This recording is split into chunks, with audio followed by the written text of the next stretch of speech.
សួស្តីពុកម៉ែបងប្អូនទាំងអស់គ្នាថ្ងៃនេះផងដែរនេះមកជូនកូនមកសាលារៀនដោយសារតែយើងចូលដល់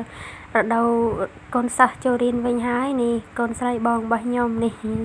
អានេះកូនបើនេះឥឡូវនេះគឺកំពុងតែបញ្ចុកបាយបញ្ចុកអីចឹងណាដើម្បីឲ្យពួកគាត់នឹងបានធ្ងន់ពោះបន្ទាប់ពីបញ្ចុកបាយបញ្ចុកអីហើយហ្នឹងក៏ដល់ពេលដែលគ្រប់ទង់ជាតិចំពោះបាយហ្នឹងខ្ញុំថ្ងៃខ្លះទៅក៏ខ្ញុំទិញឲ្យគាត់ហូបខ្លួនឯងអញ្ចឹងប៉ុន្តែដោយសារតែយើង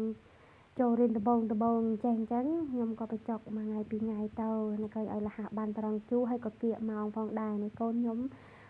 រៀនថ្នាក់ទី3ហើយនៅតែតូចជាងគេត្រង់ជូរគេឲ្យត្រង់មុខ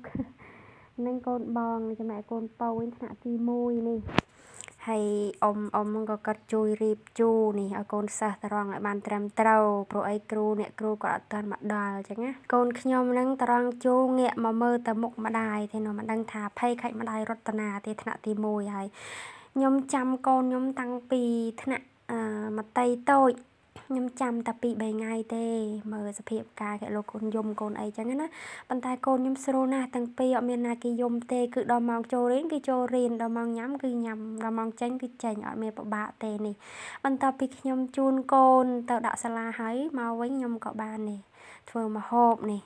ចំណែកឯថ្ងៃនេះផងដែរអត់មានមុខម្ហូបអីច្រើនទេគឺមានតែជីនត្រីនេះទិញត្រីនេះមកពីផ្សារមកក៏យកមកជីននឹងឯងម្ហូបស្រួលហើយដាក់ជ្រក់ដាក់អីមកឆ្ងាញ់បងប្អូនយើងទិញជ្រក់ថែមហូបផ្ទាប់ជាមួយមកក៏ឆ្ងាញ់ដែរឬក៏បុកអំពិលខ្ចីអីហ្នឹងក៏ត្រូវដែរឥឡូវហ្នឹងមកដល់សាលារៀនទៀតហើយនេះមកដល់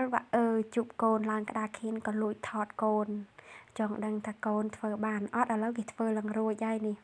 គឺថាលពឹសមែនតើកូនខ្ញុំនេះអត់តេនេះកូនបងនេះ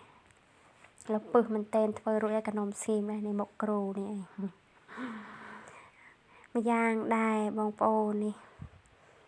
ឥឡូវគេធ្វើរួចហើយមិត្តភ័ក្តិគេហ្នឹងក៏បានទះដៃអបអរសាទរនេះវត្តេធ្វើរួចមុនគេហើយធ្វើត្រូវនេះទះដៃអបអរនិយាយទៅមួយថ្ងៃគឺម៉ោងដើរលឿនមែនតេនពីព្រឹកមកដល់ម៉ោងមកដណ្ដប់គឺអត់មានបានអីទេបានតែបាយហើយនឹងបោកខោអាវបន្តិចបន្តួចក៏